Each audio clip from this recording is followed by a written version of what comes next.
বাংলার কৃষকদের জন্য খুবই গুরুত্বপূর্ণ এই প্রতিবেদনটি।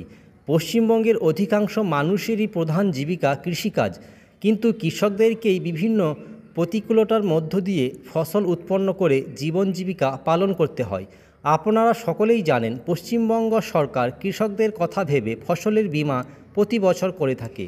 এর ফলে যদি কোনো কৃষকের প্রাকৃতিক বিপর্যয়ের কারণে ফসলের ক্ষয়ক্ষতি হয়, তাহলে কৃষককে সরাসরি ব্যাংক অ্যাকাউন্টে আর্থিক সাহায্য প্রদান করা হয়। প্রত্যেকটি কৃষককে বছরে দুবার বাংলা শস্য বীমা প্রকল্পে ফর্ম জমা করতে হয়, একটি খরিফ সিজন আর একটি রবি সিজনে। বর্তমানে 2025 সালে খরিফ সিজনের ফর্ম জমা নেওয়া শুরু হয়েছে। আপনারা এই ফর্ম কিভাবে ডাউনলোড করবেন, এর সাথে কি কি কাগজ জমা দিতে হবে, ফর্ম কোথায় জমা করবেন, বিস্তারিত আজকের এই প্রতিবেদনে আমরা আলোচনা করব। ক্ষতিপূরণের বিভিন্ন পর্যায়।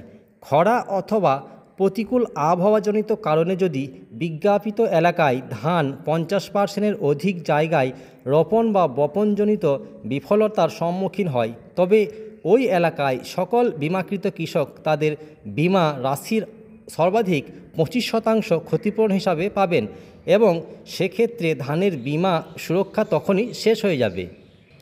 অন্তর্বর্তী ক্ষতিপূরণ।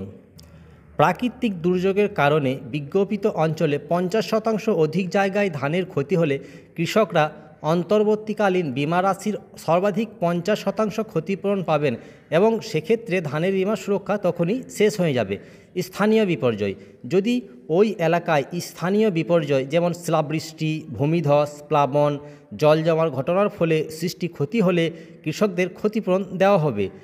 ফসল কাটার 2 সপ্তাহের মধ্যে ঘূর্ণিঝড় অথবা অকাল বর্ষণের ক্ষেত্রে শুকানোর জন্য কাটা এবং ছড়িয়ে থাকা অথবা ছোট বান্ডিল থাকা ধানের ক্ষতি হলে ক্ষতিপূরণ দেওয়া হবে। মরশুমের শেষে ক্ষতিপূরণ। আধুনিক কৃত্রিম উপগ্রহ ও রিমোট সেন্সিং প্রযুক্তির মাধ্যমে মরশুম শেষে চটজলদি ক্ষতিপূরণ নির্ধারণ এবং প্রদান করা হবে। কোন কোন ফসলের বীমা দিচ্ছে বর্তমানে কৃষকরা ধান এবং ভুট্টা এই দুটি খরিফ সিজনের ফসলের বীমা করার আবেদন করতে পারবেন। ফসলের বীমা করার সময়সীমা। ধানের ক্ষেত্রে ফর্ম জমা দেওয়ার লাস্ট ডেট 30 সেপ্টেম্বর 2025 এবং ভুট্টার ক্ষেত্রে ফর্ম জমা দেওয়ার লাস্ট ডেট 31 আগস্ট 2025। বীমা করতে কত টাকা খরচ হবে? কৃষকদের বাংলা শস্য বীমা প্রকল্পের মাধ্যমে ফসলের বীমা করার জন্য কোনো টাকা দিতে হবে না বীমা কোম্পানিকে। কৃষকদের হয়ে বীমা কোম্পানিকে সমস্ত টাকা রাজ্য সরকার দেবে। কিভাবে ফসলের বীমা করবেন? আপনাদেরকে প্রথমে বাংলা শস্য বীমা প্রকল্পের ফর্ম পূরণ করে তার সঙ্গে প্রয়োজনীয় কাগজপত্র সংযুক্ত করে আপনার এলাকায় কৃষি অফিসে অথবা গ্রাম পঞ্চায়েত ক্যাম্পে, এছাড়াও আমাদের পাড়া আমাদের সমাধান এই ক্যাম্পে আপনার ফর্মটি জমা দেবেন। বীমা করার জন্য কি কি কাগজপত্র প্রয়োজন হবে? প্রথম, ভোটার কার্ড, আধার কার্ড, ব্যাংকের পাসবই এবং জমির খতিয়ান অথবা পর্চা বা পাট্টা বা দলিল। নিজের নামে জমি না থাকলে চাষের জমির আয়তন সমেত শংসাপত্র নির্দিষ্ট ফর্মে গ্রাম পঞ্চায়েত প্রধান কর্তৃক নিয়ে সেটাও জমা দিতে হবে।